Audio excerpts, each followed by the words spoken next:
¿Por qué es necesaria una resurrección si el hombre tiene un alma inmortal? Si somos salvos por la muerte de Cristo, ¿por qué Jesús tuvo que resucitar? Hoy vivimos en una época de revolución mundial. Comenzamos a escuchar hablar del fin del mundo.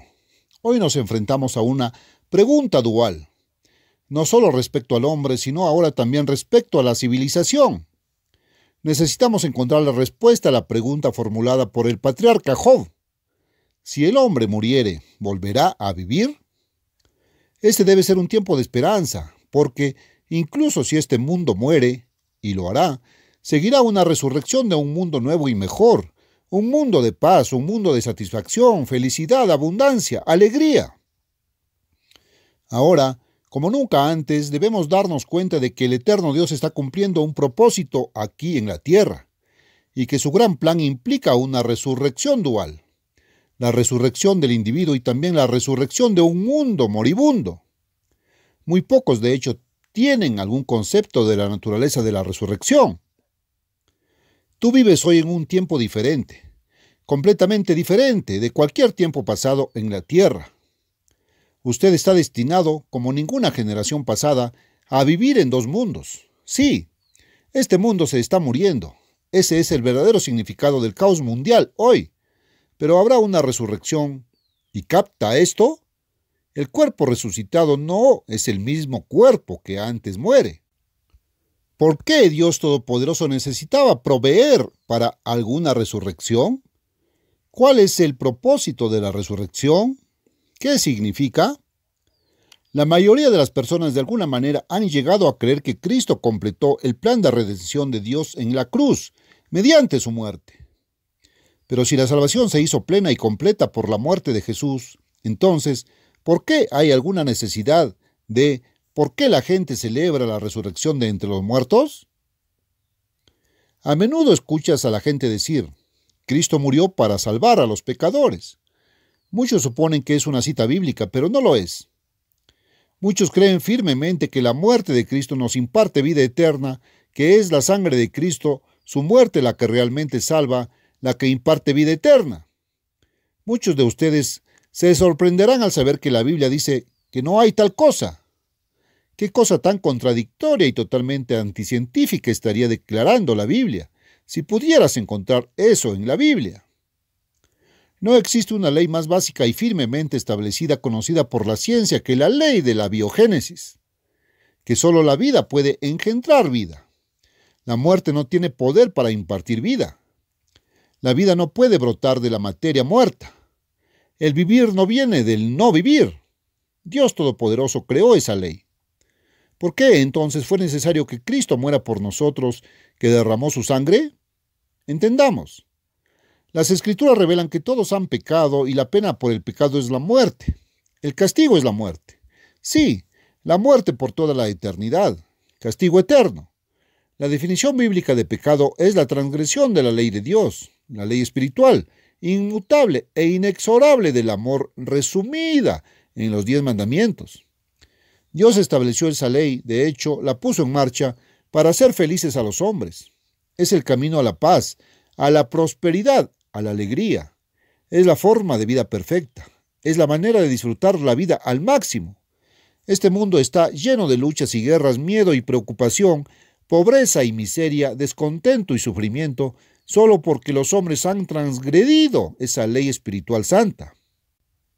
La salvación de Dios no imparte simplemente vida eterna. La salvación significa mucho más que eso. Jesús dijo que vino para que tuviéramos vida eterna, sí, pero también dijo algo más. He venido, dijo, para que tengan vida y para que la tengan en abundancia. Dios nos ayude a comprender. No simplemente la existencia continua, sino la vida plena, feliz, interesante y abundante. Sí, y eso por toda la eternidad. Solo detente y piensa por un momento. Que Dios impartiera una mera existencia interminable, que deberíamos vivir en un vacío, aburrimiento, miseria y sufrimiento cada vez mayores. Vaya, ese sería el castigo más cruel. Dios es amor. Él quiere que usted aprenda la manera de disfrutar la vida, para siempre. Tu transgresión del camino de vida de Dios no solo te ha traído infelicidad y sufrimiento, Te ha cortado todo contacto con tu Hacedor. Eres un simple mortal. La pena que pende sobre ti es la muerte, y lo más cierto en la vida es que todos morirán. No tienes poder para impartirte vida eterna, y estás separado de Dios Padre, el dador de la vida eterna. Pero Dios amó tanto a este mundo que dio a su Hijo unigénito, que si crees en Él, después de todo, no perecerás, sino que tendrás el regalo de la vida eterna. Eso solo puede venir a través de Cristo. ¿Pero cómo? Jesucristo fue cambiado de la palabra divina de Dios a carne humana, mortal, con el propósito de muerte. Él únicamente, de todos los humanos, vivió sin pecado. Él dijo: he guardado los mandamientos de mi Padre. Cuando Él derramó su preciosa sangre, cuando Él dio su vida, Él no estaba pagando la pena de sus pecados, porque Él nunca pecó. Él estaba pagando tu castigo por ti, en tu lugar, la pena en la que incurrió por su desobediencia. Así que ahora, si realmente se arrepiente de sus transgresiones y cuando cree, no solo en Cristo, sino también en su Evangelio, su castigo será pagado por completo. Está reconciliado con Dios. Tiene acceso a Dios el Padre. Ahora estás justificado. Tu culpa está limpia. Hasta ese momento. Estás bajo gracia, es decir, perdón inmerecido por transgresiones pasadas. Pero esa gracia no te da licencia para continuar en el pecado.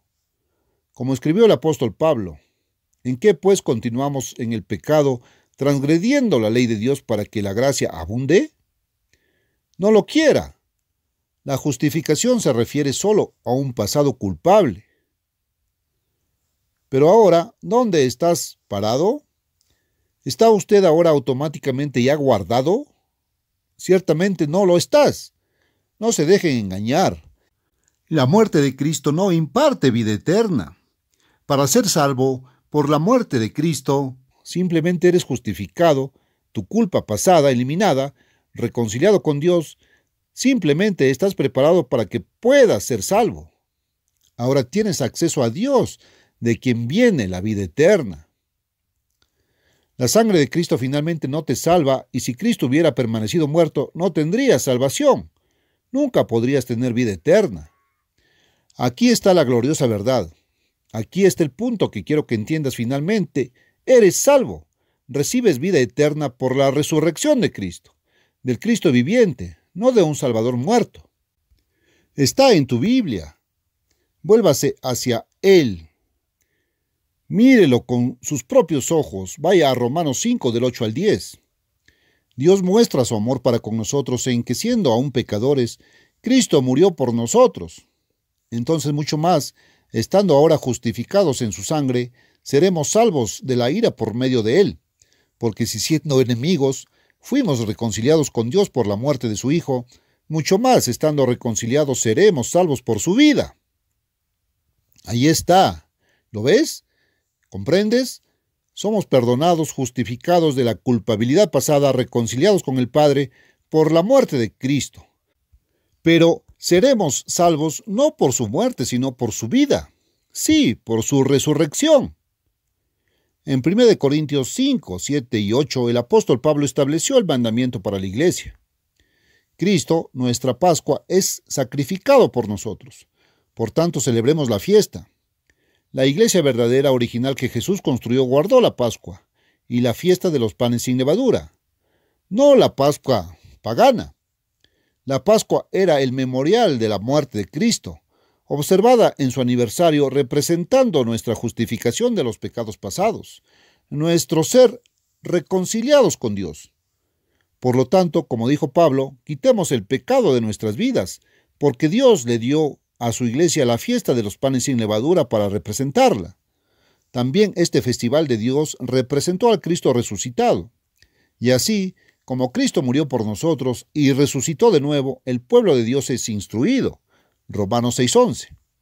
Asimismo, considérense también ustedes mismos muertos al pecado, pero vivos para Dios, por Jesucristo, Señor nuestro. Sí, por la vida de Cristo.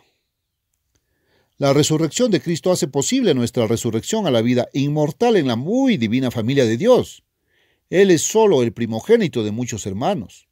Tu regalo de vida eterna no resulta de la muerte de Cristo, sino de su resurrección.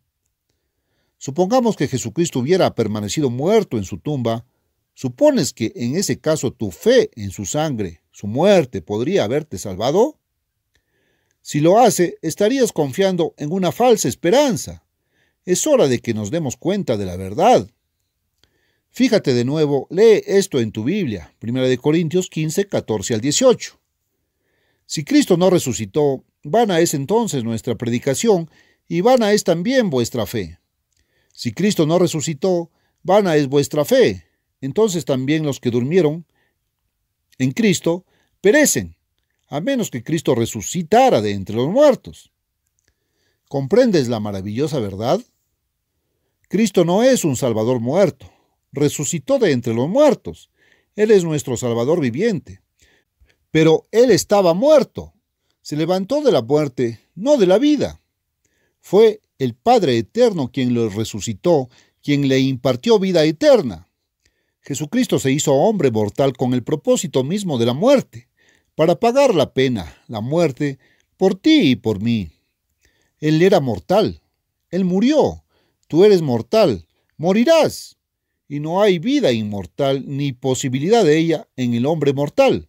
Solo Dios posee inmortalidad inherente. Dios es vida, vida inherente, vida eterna. Solo Dios tiene vida para impartir.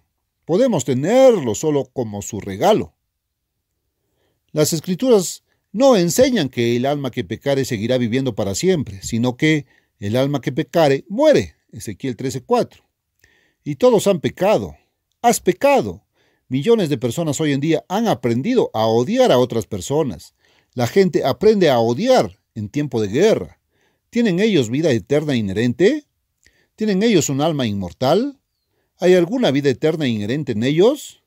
Escuche, cualquiera que aborrece a su hermano es homicida, y sabéis que ningún homicida tiene vida eterna permanente en él. 1 de Juan 3:15. La palabra de Dios dice claramente que tal persona no tiene un alma inmortal. A nuestro primer padre, Dios le dijo, polvo eres y en polvo te convertirás. Él no dijo, tu cuerpo en el que vives. Él dijo, polvo tú eres.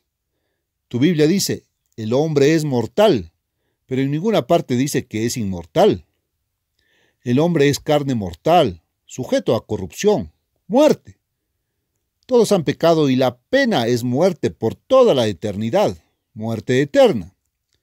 Pero en Juan 4:24 está escrito, Dios es espíritu, y además, porque como el Padre tiene vida en sí mismo, así le ha dado al Hijo el tener vida en sí mismo. Juan 5:26. Note también 1 de Juan 5:11-12. Y este es el testimonio, que Dios nos ha dado vida eterna y esta vida está en su Hijo. El que tiene al Hijo tiene la vida y el que no tiene al Hijo de Dios no tiene la vida. Cristo Jesús es un Salvador viviente. Él murió para pagar la pena de muerte por usted, para que su culpa pasada pudiera ser borrada. Dios lo resucitó de entre los muertos para hacer posible para usted una resurrección a la vida eterna. Jesús dijo, yo soy la resurrección y la vida. Pablo escribió, 1 Corintios 15:20, pero ahora Cristo ha resucitado de entre los muertos y hecho las primicias de los que durmieron. Pero su resurrección hizo posible no solo tu salvación personal y la mía, sino la resurrección de este mundo agonizante, porque Cristo resucitó de entre los muertos para ascender al trono de Dios Padre en el cielo, para ser glorificado, para recibir para sí mismo los reinos de este mundo, y prometió que si se iba, volvería a venir, viniendo esta vez como Rey de reyes y Señor de señores, para gobernar el mundo con el poder sobrenatural de Dios, para traernos el mundo feliz de mañana. El Evangelio de Jesús era las buenas nuevas del reino de Dios, el reino de Dios, el reino mundial. Las condiciones para entrar en ese reino glorioso y glorificado son estas. Arrepentirse. Arrepiéntase de sus caminos, de sus pensamientos, de los caminos de este mundo, los caminos que le han parecido correctos a un hombre, pero que son contrarios a la santa y perfecta ley de Dios. Y cree. Sí, cree en el Evangelio, cree en Cristo como Salvador personal. El inspirado Pedro señaló el camino. Arrepentíos y bautícense, dijo, y recibiréis el don del Espíritu Santo. Ese es el camino a la salvación, el camino a la herencia eterna en el reino de Dios. En la resurrección de los justos, en la venida de Cristo se proclama: los reinos, los gobiernos de este mundo se han convertido en los reinos de nuestro Señor y de su Cristo, y Él reinará por los siglos de los siglos. Apocalipsis 11:15. Si nos arrepentimos, creemos y somos engendrados de Dios ahora, si vencemos y crecemos en gracia y conocimiento, nos sentaremos con Cristo en su trono. Se nos dará poder sobre las naciones para gobernarlas, con vara de hierro, como reyes y sacerdotes bajo Cristo el Rey de Reyes. Y ahora, un vistazo a ese mundo resucitado, el glorioso y feliz mundo de mañana, yaciendo en paz por fin. Pero en los postreros días acontecerá que el monte de la casa del Señor será establecido en la cima de los montes y será exaltado sobre los collados, y afluirá gente a él. Y vendrán muchas naciones y dirán: venid y subamos al monte del Eterno y a la casa del Dios de Jacob, y él nos enseñará en sus caminos y andaremos en sus veredas, porque de Sión saldrá la ley y de Jerusalén la palabra del Eterno. Y juzgará entre muchos pueblos y reprenderá a naciones fuertes desde lejos, y convertirán sus espadas en rejas de arado y sus lanzas en hoces. No alzará espada nación contra nación, ni se ensayarán más para la guerra. Miqueas 4, del 1 al 3. Dios quiera que feliz día venga. Oremos: venga tu reino.